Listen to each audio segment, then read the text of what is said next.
Hello दोस्तों, मैं मन आप सभी का दिल से स्वागत करती हूँ। आज मैं आपको सुनाऊंगी मेरे सपनों की मछली की कहानी, जो जिम कॉर्बेट की मशहूर book man eaters of Kumaon से है। मेरे सपनों की मछली जिम कॉर्बेट की एक प्रसिद्ध कहानी है, जो उनके जीवन के अनुभवों से प्रेरित है। इस कहानी में उन्होंने एक मछली को अपने सपनों में देखा, जो प्रकृति और जंगली जीवों के साथ उनके गहरे संबंध को दर्शाती है।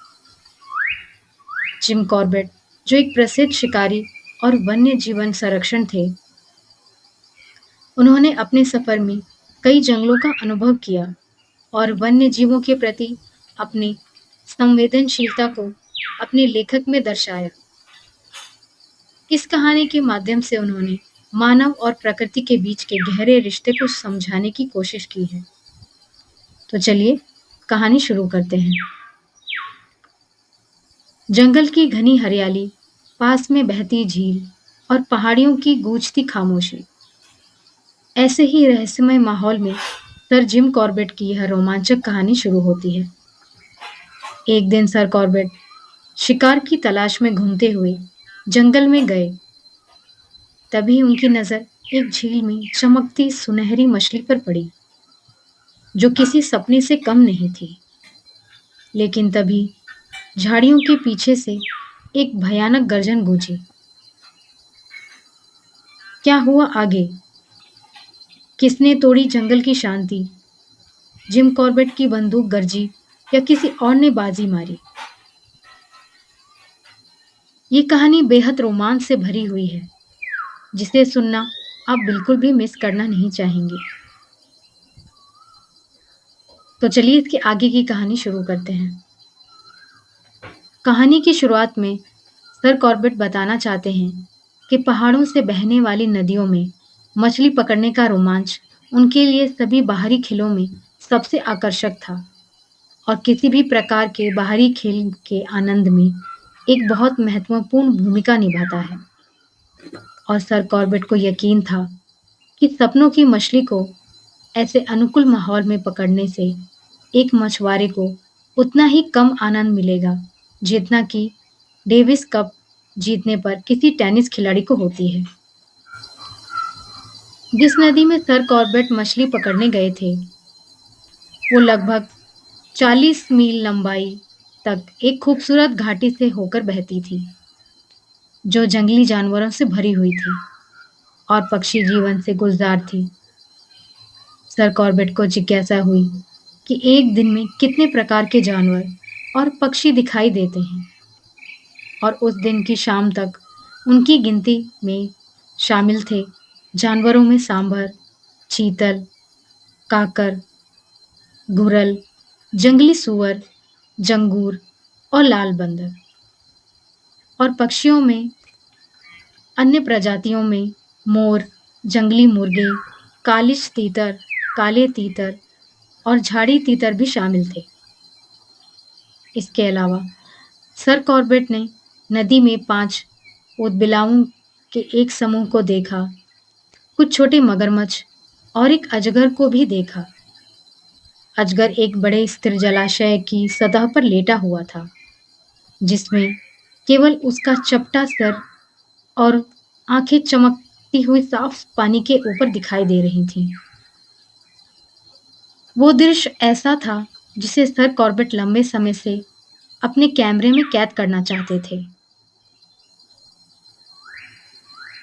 उन्हें जलाशय के ऊपर से नदी पार करनी पड़ी और उन्हें विपरीत पहाड़ी पर चढ़ना पड़ा। लेकिन दुर्भाग्य से उसकी उभरी हुई आंखों ने सर कॉर्बेट को दूर से ही देख लिया था। जैसे ही वो धीरे-धीरे पीछे हट रहा था, वह सर्प, जो लगभग 18 फीट लंबा लग रहा था, वो पानी में डूबता गया और जलाशय के सिर पर ढेर सारे पत्थरों के बीच अपने भूमिगत घर में लौट गया। कुछ स्थानों पर वो घाटी इतनी पतली थी कि एक ओर से दूसरी ओर आसानी से पत्थर फेंका जा सकता था, और दूसरे स्थानों पर वो 1 मील या उससे अधिक तक चौड़ी हो जाती थी। इन खुले स्थानों में स्वर्ण वृक्ष के पेड़ उगते थे, जिनकी 2 फीट लंबी सुनहरी फूलों की लकड़ियां लटकती थीं और करौंदा और बॉक्स झाड़ियां अपने सफेद तारों जैसे फूलों के साथ खिली रहती थीं।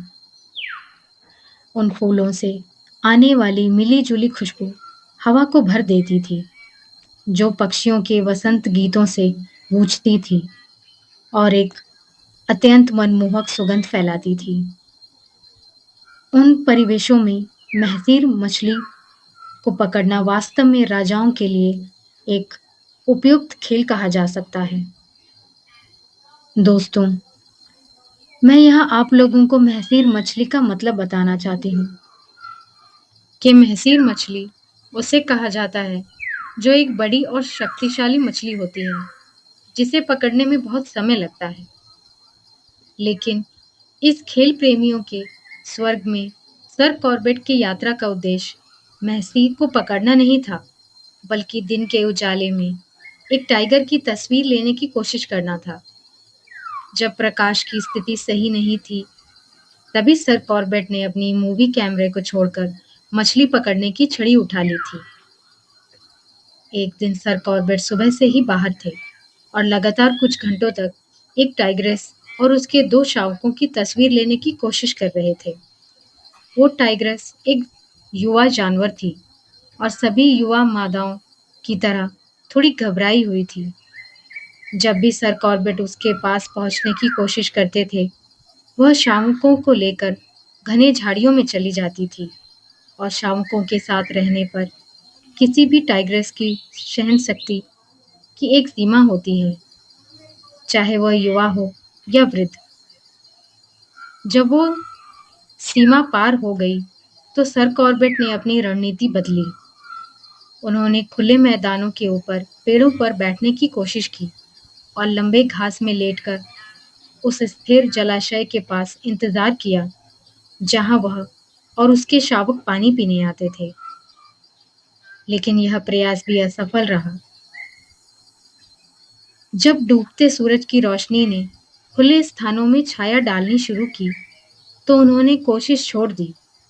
इस दिन को भी उन्होंने उन सैकड़ों दिनों की सूची में जोड़ दिया, जो उन्होंने टाइगर को उसके प्राकृतिक परिवेश में कैमरे में कैद करने के लिए बिताए थे। सर कॉर्बेट के साथ जो 2 आदमी कैंप से आए थे, उन्होंने अपना दिन नदी के उस पार एक पेड़ की छांव में बिताया। सर कॉर्बेट ने उन्हें जंगल की पगडंडी से होकर कैंप लौटने के लिए कहा और अपना कैमरा एक मछली पकड़ने की छड़ी से बदल लिया।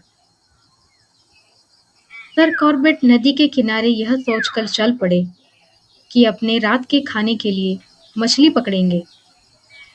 और दोस्तों, यहाँ सर कॉर्बेट कहते हैं कि छड़ और उपकरणों के फैशन में हाल के वर्षों में महिलाओं के कपड़ों के फैशन की तरह ही काफी बदलाव आए हैं।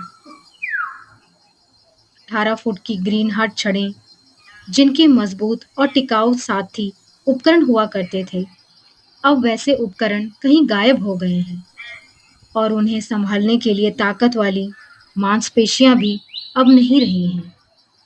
उनकी जगह हल्की, एक हाथ से चलने वाली फ्लाइंग रॉड ने ले ली है। सर कॉर्बेट के पास एक 11 फुट की टूर्नामेंट राउंड रॉड थी, जिसमें 50 गज की कास्टिंग लाइन और 200 गज का पतला सिल्क बैंकिंग, एक मीडियम गट कास्ट और 1 इंच का घर में बना पीतल का स्पून था। जब किसी मछुआरे के पास ढेर सारा शांत पानी होता है, तो वह ज्यादा चुनाव करने लगता है। वह किसी तालाब को इसलिए छोड़ सकता है क्योंकि वहां पहुंचना मुश्किल है, या किसी बहते पानी को इसलिए नजरअंदाज कर सकता है क्योंकि उसे लगता है कि वहां कोई रुकावट हो सकती है। इस मौके पर आधा मील चलने के बाद सर कॉर्बेट ने आखिरकार एक जगह चुनी। वो जगह सफेद पानी का एक झरना था, जो चट्टानों के ऊपर से बहकर एक गहरे चिकने बहाव में गिरता है। यह बहाव 80 गज लंबा था और उसके अंत में एक गहरा स्थिर तालाब था जो 200 गज लंबा और 70 गज चौड़ा था। यह वही जगह थी जहां सर कॉर्बेट अपने रात के खाने के लिए मछली पकड़ सकते थे। सफेद पानी के पास खड़े होकर उन्होंने मछली पकड़ने वाले स्पून को बहाव में फेंका और रील से कुछ गज की लाइन खींची। जैसे ही उन्होंने रॉड उठाई ताकि लाइन रील के छल्लों से होकर बह सके, मछली पकड़ने वाले स्पून को एक मछली ने पकड़ लिया था। यह मछली नदी के किनारे और सर कॉर्बेट के पास ही थी।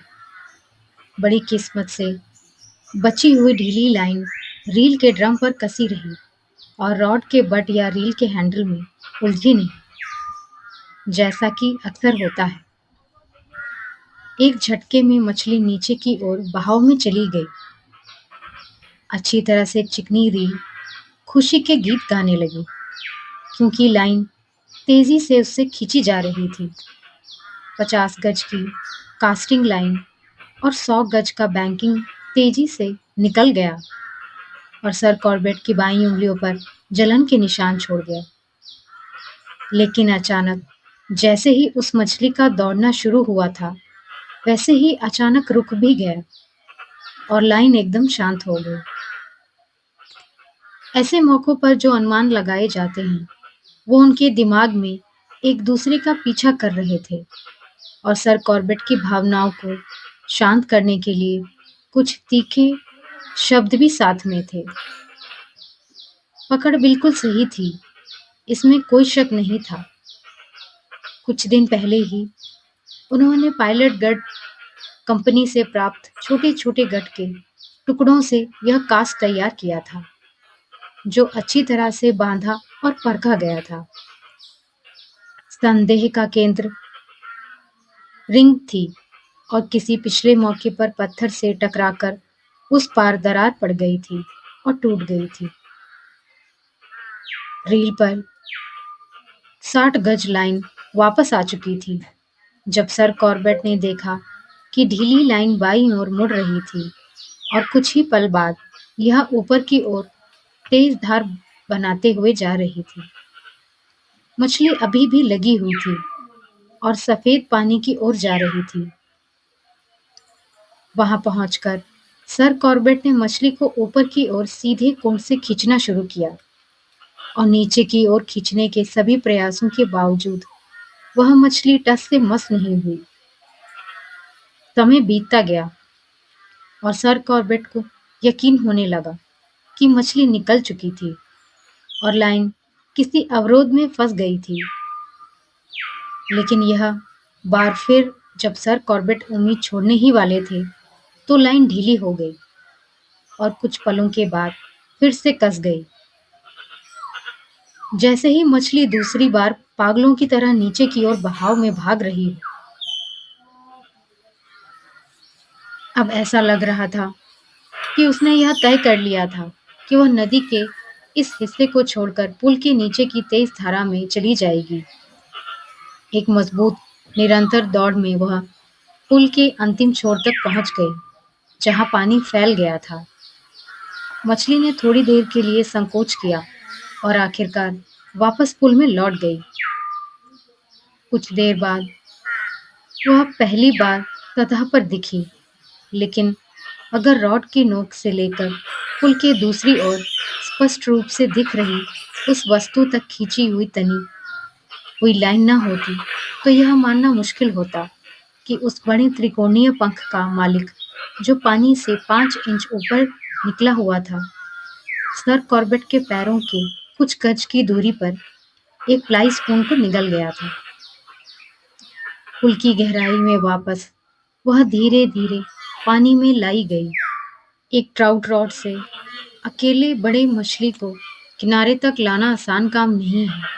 4 बार वह पानी के ऊपर अपने बड़े कंधों का एक हिस्सा बाहर निकालकर फंस गई और चारों बार सर कॉर्बेट ने बहुत ही सतर्कता से उसके पास गए और वो मछली जोर से झटका मारते हुए फिर से पुल से वापस लौट गई। एक बार सर कॉर्बेट को उसे एक एक इंच करके वापस खींचना पड़ा।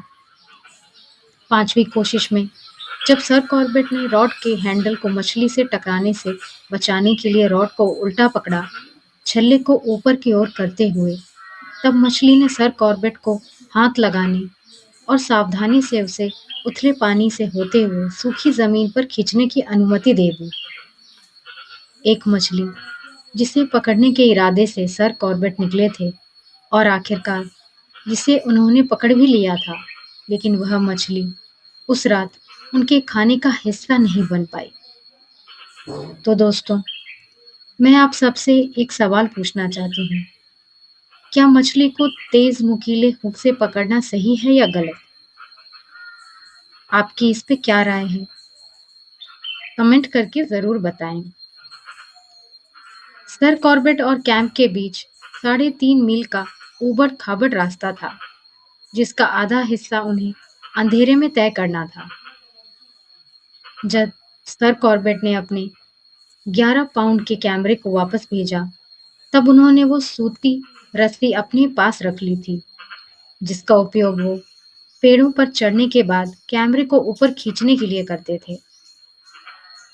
उस रस्सी का एक सिरा मछली के गलफंडों से होते हुए उसके मुंह के बाहर निकल गया और मजबूती से उसे एक लूप में बांध दिया गया था और दूसरा सिरा एक पेड़ की शाखा से बांध दिया गया था। जब रस्सी ढीली छोड़ी गई, तो मछली एक बड़ी चट्टान के पास शांत पानी में आराम से लेट गई। ऊदबिलाव ही उसके लिए एक बड़ा खतरा थे और उन्हें डराने के लिए सर कॉर्बेट ने अपने रुमाल से एक झंडा बनाया और उसे एक स्थायी झंडे के ऊपर बांधकर मछली के थोड़े नीचे नदी की तलहटी में गाड़ दिया। अगली सुबह जब सूरज पहाड़ों की चोटियों को सुनहरा कर रहा था, तब सर कॉर्बेट ने उस तालाब पर वापस पहुंचने का फैसला किया।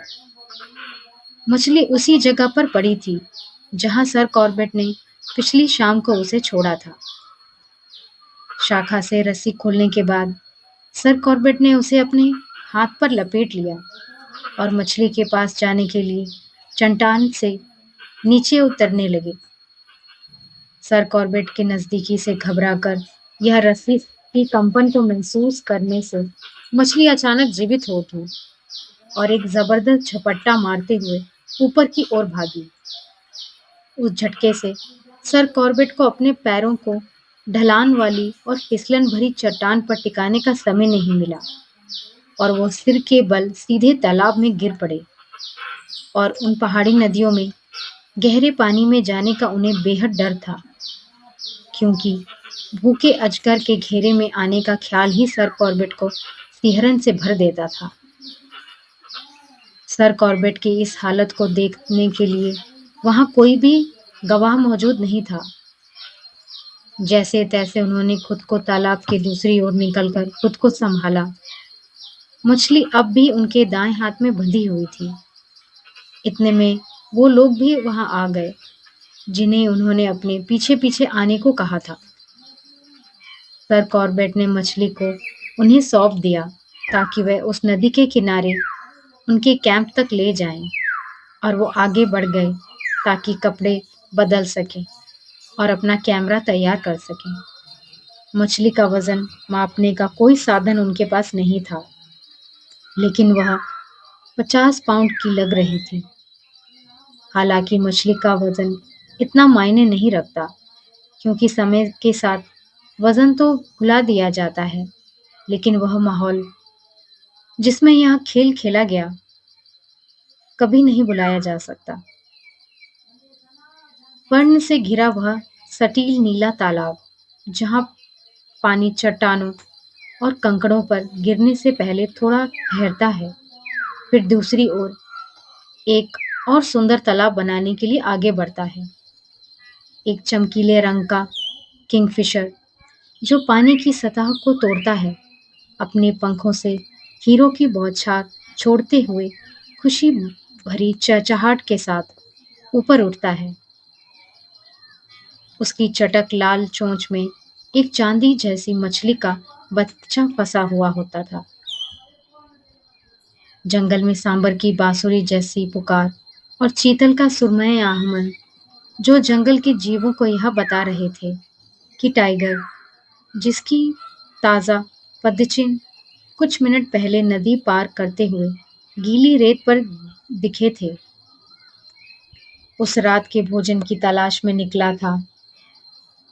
जहाँ सर कॉर्बेट बताते हैं, ये वो यादें हैं जो कभी भुलाई नहीं जा सकती और हमेशा उनके दिमाग में ये बातें जिंदा रहेंगी और उनकी स्मृतियों के चुंबक की तरह उन्हें उस सुंदर घाटी में वापस खींच ले जाएंगी, जो अब तक इंसान के हाथों से अछूत और अनस्पॉइल्ड है।